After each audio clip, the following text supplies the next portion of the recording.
Morning all of you. आज हम Hindi grammar में चैप्टर सेकेंड स्टार्ट करेंगे, वर्ण और वर्णमाला, पेज नंबर 9 पर। तो चलिए स्टार्ट करते हैं। वर्ण और वर्णमाला क्या होता है, देखिए। जब भी हम कुछ बोलते हैं हमें ध्वनियाँ सुनाई देती हैं।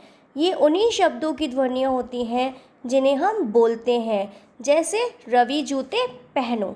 जब भी हम कुछ बोलते हैं तो हमें ध्वनियाँ सुनाई देती हैं। ये उन्हीं शब्दों की ध्वनियाँ होती हैं जिन्हें हम बोलते हैं, मतलब जो हम बोलते हैं वह क्या होती हैं, ध्वनियाँ क्या होती हैं, उन्हीं शब्दों की होती हैं। जैसे रवि जूते पहनो। अब रवि शब्द को बोलने पर हमें ध्वनियाँ कुछ इस तरह सुनाई देती हैं। रवि को हम जैसे विच्छेद करेंगे तो किस प्रकार से करेंगे, इस तरह से। देखिए, र प्लस अ प्लस व प्लस ई तो इजिकल टू क्या हो गया, रवि। अब जूते शब्द को बोलने पर ध्वनियाँ कुछ इस प्रकार सुनाई देंगी। ज प्लस उ फिर त प्लस ए इजिकल टू जूते। पहनो शब्द को बोलने पर ध्वनियाँ कुछ इस प्रकार सुनाई देंगी। प प्लस अ प्लस ह प्लस अ प्लस न प्लस ओ तो क्या हो गया, ये पहनो। तो इसको ही रवि को, जूते को, पहनो को विच्छेद करेंगे तो हमें क्या ध्वनियाँ सुनाई देती हैं। ये ध्वनियाँ ही वर्ण कहलाती हैं। अब वर्ण क्या कहलाती हैं, ये ध्वनियाँ ही वर्ण कहलाती हैं।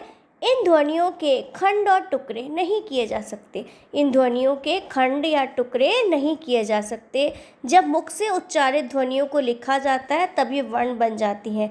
जब मुख से, मतलब मुंह से उच्चारित ध्वनियाँ होती हैं, जो उच्चारण करते हैं हम ध्वनियों का, और जब उनको लिखा जाता है तब ये क्या बन जाती हैं, वर्ण बन जाती हैं। इस प्रकार वर्ण किसी भाषा की छोटी से छोटी ध्वनि को कहते हैं। वर्ण किसको कहा जाता है, भाषा की छोटी से छोटी ध्वनि को कहा जाता है, जिसके टुकड़े नहीं हो सकते।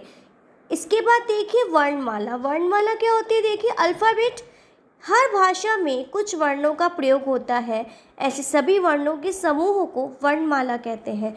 हर भाषा में कुछ वर्णों का प्रयोग होता है, ऐसे सभी वर्णों के समूह को वर्णमाला कहते हैं। जैसे दूसरे शब्दों में किसी भाषा में प्रयोग होने वाले वर्णों के क्रमबद्ध समूह को वर्णमाला कहते हैं। दूसरे शब्दों में क्या कह सकते हैं, किसी भाषा में प्रयोग होने वाले वर्णों के क्रमबद्ध समूह को वर्णमाला कहते हैं। अब हिंदी वर्णमाला किस तरह से होती है, देखिए। स्वर, अ से लेके औ तक स्वर होते हैं जिनकी संख्या क्या होती है, 11। हिंदी में स्वर कितने होते हैं, 11। अयोगवा, अंग, अह, अ। अयोगवा क्या हो गए, 3 अयोगवा हो गए।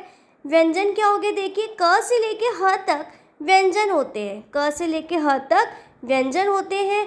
और संयुक्त व्यंजन क्या दिए हुए हैं, श, त्र, ज्ञ और श्र। ये क्या हो गए, संयुक्त व्यंजन। और अतिरिक्त व्यंजन में ड और ड कितने होते हैं, अतिरिक्त व्यंजन 2 होते हैं।